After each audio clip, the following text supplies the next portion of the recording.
New College of Florida nukes anti-science gender studies so real disciplines can thrive. Thank you. I'm glad someone else finally is saying it. Get rid of all these fake feeling-based garbage and let real useful education come back. Turn the indoctrination system back into the education system. So the goal of programs such as gender studies, I just call it like, there's so many of these. I just collectively call them grievance studies because that's what it is. It's grievance studies. Now, the goal of programs such as gender studies is not to discover knowledge, but to remake the academy and society in its image. Yes, it's subvertive from the start. It was meant to subvert and destroy the society it was implanted into.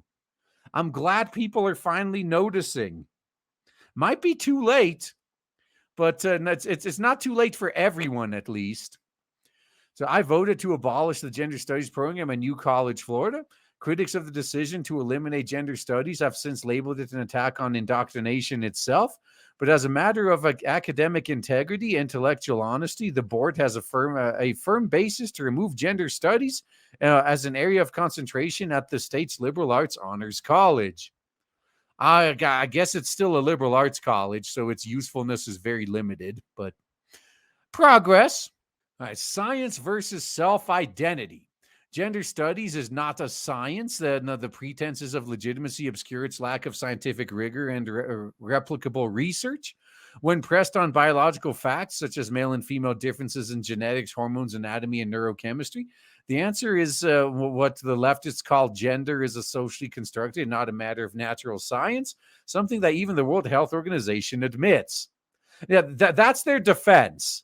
They try to have it be treated like a legitimate science, and when you call them out, you try to get them to defend it like a legitimate science. Oh, it's not a science; it's a social construct, guy. Neither gender differences nor gender inequality is inevitable in the nature of things, nor more specifically the nature of our bodies. A highly acclaimed gender studies textbook argues.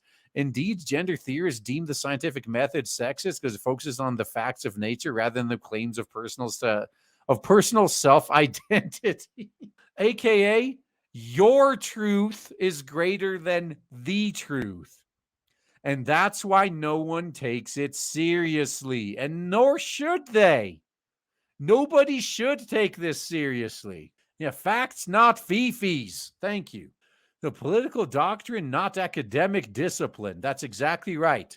If you want to teach this religion in school, at least properly label it theology. It's definitely not science, though. At the same time, the tenacious character of gender studies makes it more of a political movement for social change than a proper subject of an academic discipline. That's exactly what it is.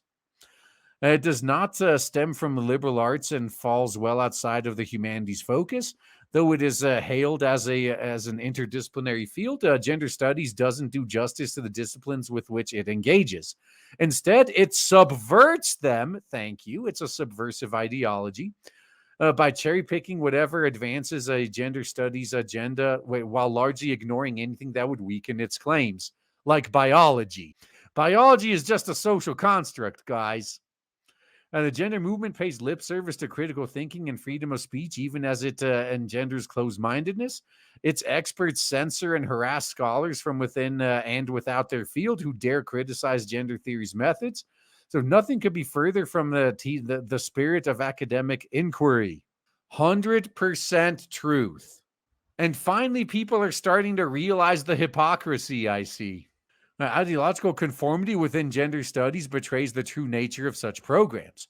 While dogmatically adhering to relativism's denial of objective truth, gender theorists are always eager to impose their truth on us.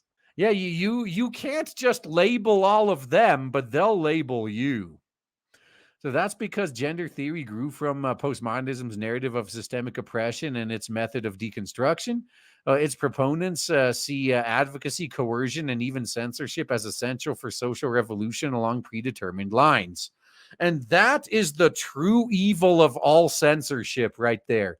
when you look at what the end goal of the censorship really is.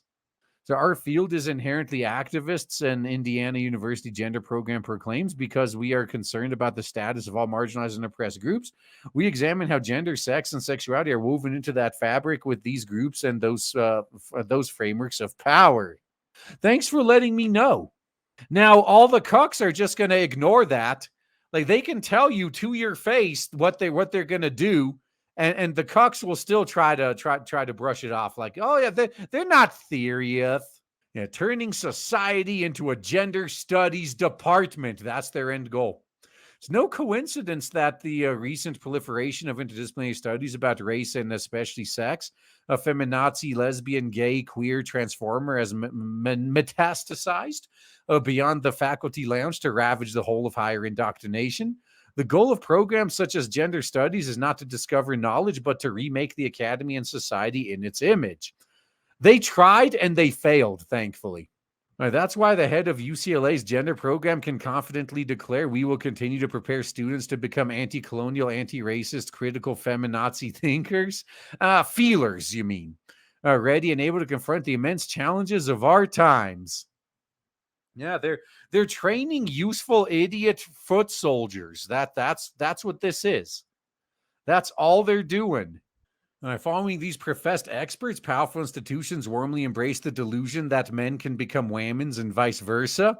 And any who believe that end up getting a very rude awakening and oftentimes become a statistic. And now we see this radical theory spreading throughout society with predictable results. Dissent is swiftly crushed. Yeah, they're all about free speech when they want you to listen to them. But then you want them to listen to you? Like, oh, we don't have any obligation to listen to Nazis. Like, yes, says the literal Nazi. And in Indiana, 2 parents lost custody of their child when they refused to deny refuse to deny, what the hell, their son's sex. Michigan nearly passed a bill that would have criminalized speech that misgenders someone, penalties ranging from a $10,000 fine to 5 years in prison. Once that happens, you know what you do? Just cut these people out of your life. Don't talk to them. Don't talk about them. Just completely distance yourself from the problem.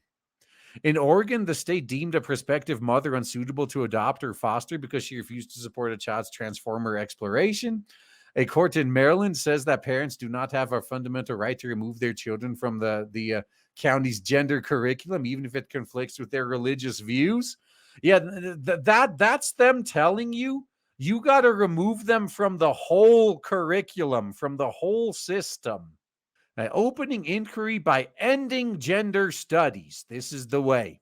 Immediate objection is that the Board of Trustees' decision to exclude gender studies program from New College's liberal arts curriculum muzzles discussions of prominent social issues in the classroom. On the contrary, this discussion will create a more thoughtful, mature, and rigorous consideration of any such questions.